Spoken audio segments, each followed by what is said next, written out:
The idea of value investing is that stocks become mispriced. And they become mispriced essentially because of human nature. Human beings, with their emotions, with their greed and fear, will make errors in judgment. They'll overpay sometimes, and other times they'll sell something at a bargain price.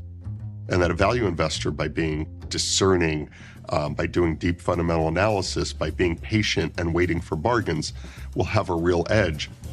Michael Lewis's Moneyball is an incredible example of that. Moneyball talked about Billy Beane, the general manager of the Oakland A's. The nature of his approach was to realize that people sometimes overemphasized what a player looks like. Literally, that's a very impressive athletic build that that player has. But you can actually look at the statistics and say, that player's not as good based on the numbers as this other player who maybe is a little pudgy, but they're able to walk a lot and get on base a lot or hit for power more than somebody else. People over-focusing on one type of athlete, one type of stock, one type of bond might mean that others are neglected, overlooked, and therefore undervalued. Doing what everybody else does exactly the same way is going to end up with a market kind of result. But standing apart from the crowd, sometimes being a contrarian, other times simply having a different, unique perspective, has a chance to really outperform. And so at the end of the day, you're not trying to build a team of how good people look, you're trying to build a team of how good people play. A lot of people bandy about the phrase intrinsic value, as though a company has an exact value that you can ascertain. And I don't actually believe that's possible. I believe in the concept of a range of values. When you think about a business, it has value so many different ways. It has value as a stock, but it has a different value, or sometimes a different value to an acquirer. It might have a different value if their capital structure were mostly debt or mostly equity. So you have to be versatile in your thinking. So you can use comparables. You can say other stocks like this company trade at 15 times earnings, which causes you to say, well, is this one a bargain at 11 times? I would always then go further. I don't just want to know that something is cheap, that something is a bargain, but I want to know why. That's part of the analytical process, is to dig, not just to say, can I trust those cash flows? What about the business makes that particularly safe or particularly risky? But you can also say, well, I think that stock is mispriced from something that went wrong a few years ago, or the management doesn't have the best reputation because of the following, and that lends itself to analysis. So you have a lot of ways of coming at value, and that helps you kind of calibrate, am I sure I'm getting a bargain?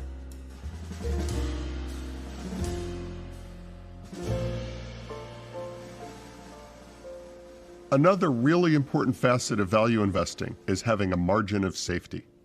I think we all understand in some way that when you have a certain amount of money, doubling that amount of money may not make all that much difference to your lifestyle, but losing all that money would make a devastating difference. The idea of a margin of safety is that you have comfort because by buying at a discount, things can go wrong. You can have bad luck, you can have imprecision, you can have just the vicissitudes of the business cycle, and those things can go against you. And if you buy it at a big enough discount, the margin of safety means things won't go terribly wrong because you've already baked some room for things going wrong into your price. I think Warren Buffett likes to say that when you build a bridge, you build it so it can drive 30,000-pound trucks across it, but you don't actually drive those trucks, you drive 10,000-pound trucks. And I think that approach works obviously in investing, but it actually is a sensible approach for other things in our lives. And in a way, it also fuels future gains, because by not losing an unimaginable amount in a bad period, you're actually able to play offense in that bad period when other people maybe are having to sell or unable to buy.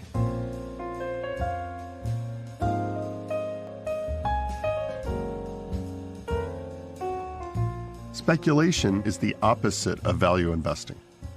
A speculation I think of as something that doesn't have an intrinsic value, does not throw off cash flow, does not have a reliable exit value, the way a bond has a maturity.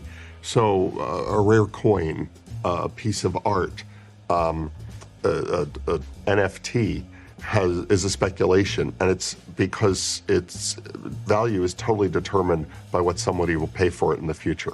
Whereas an investment has an intrinsic value that is related to how much dividend does it pay, or how much interest does it pay, or what are the underlying earnings that will build value and be potentially distributable back to shareholders. An investor, therefore, is somebody who puts capital to work to earn a return. Implicitly, they take a longer-term time horizon. They're not trying to make money quickly.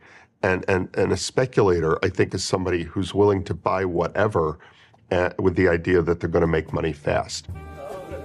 I think we all know that people maybe at a cocktail party will talk about that great new investment that they made that they're very excited about. The goal is not your personal excitement. The goal is to make money safely and predictably over a period of time.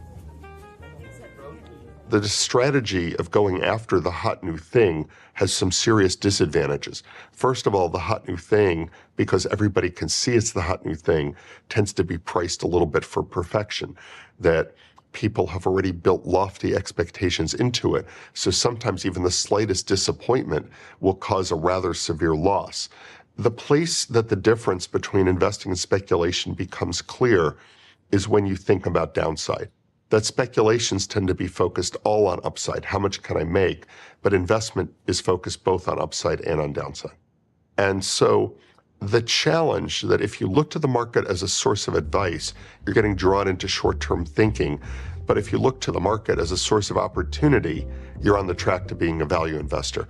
And that's my mindset, that the market gyrates a lot.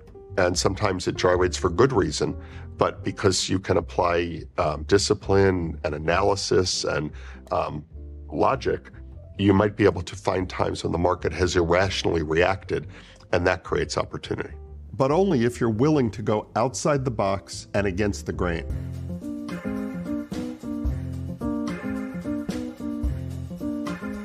On any given investment, even with the best strategy, your thesis may not always pan out.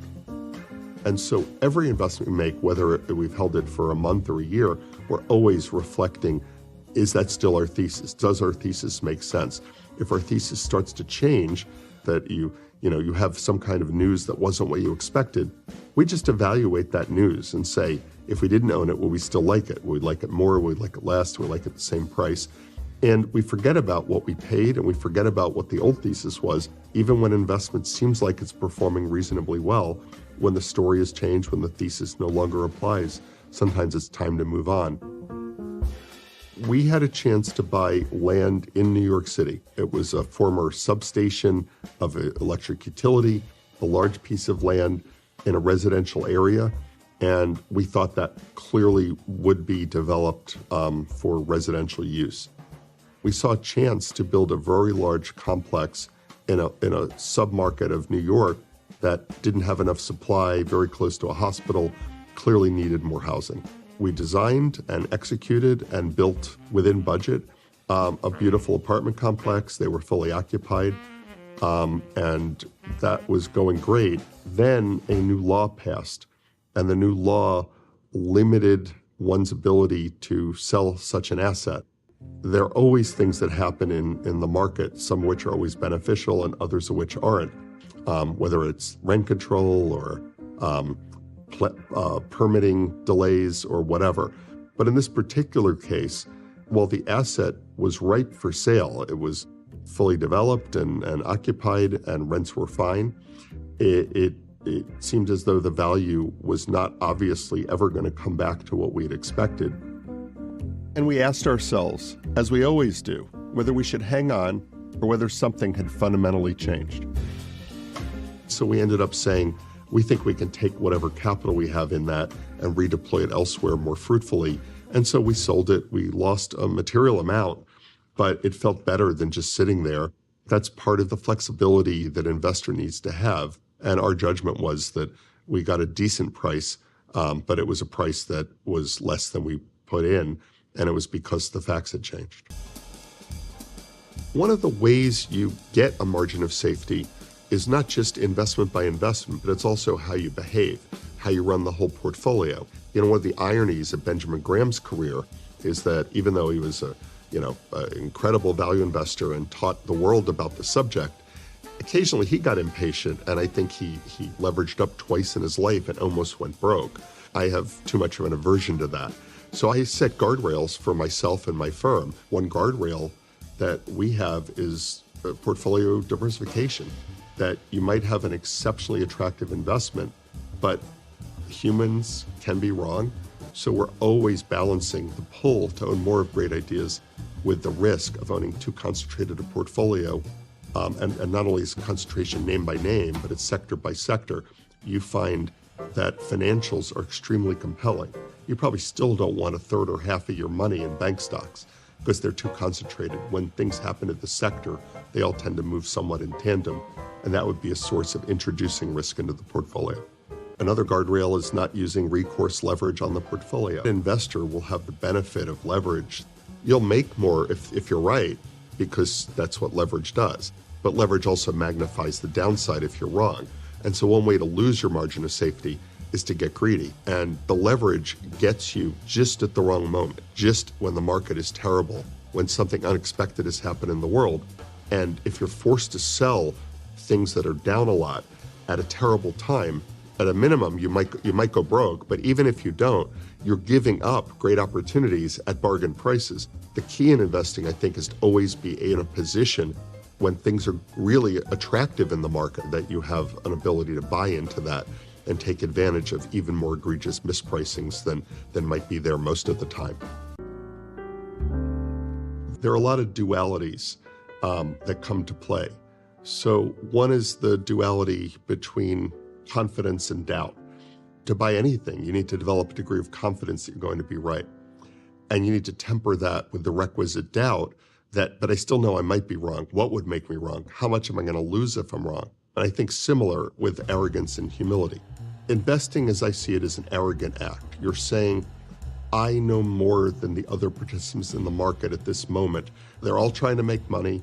They're all applying computer models and financial models, and they're all smart, they're all hardworking. And so it's arrogant to say, I figured something out that no one else really has seen. I can't tell you how many times over the years, over many years, people have said to me, Seth, we're convinced that this company or this country are about to become insolvent. They're about to file for bankruptcy.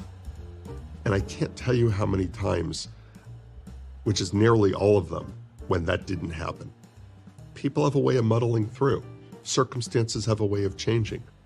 Managements have a lot of levers at their control. Maybe it looks like they're going to file for bankruptcy, but then they get an injection of private capital, or they're able to convince the bondholders to extend a maturity, and all of a sudden there is no bankruptcy.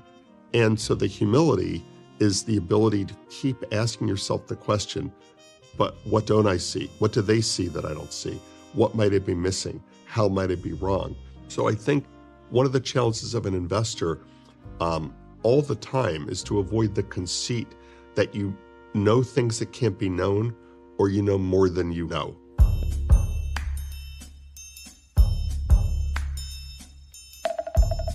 Technological disruption was an idea by Harvard Business School professor Clayton Christensen. And the idea was simply, once a change was possible, once a new technology existed, you might as well implement it, even if it meant cannibalizing your existing business, because if you didn't do it, someone else would. The technology itself caused an existing business model to no longer make sense. When I think about Benjamin Graham writing in the 1930s, he was talking largely about economies that had reversion to the mean, that you went through cyclical forces. The Depression obviously was an extreme downward movement. But when he was writing, he talked about the confidence he had that that was temporary and that you'd once again have a growing economy. And that makes sense.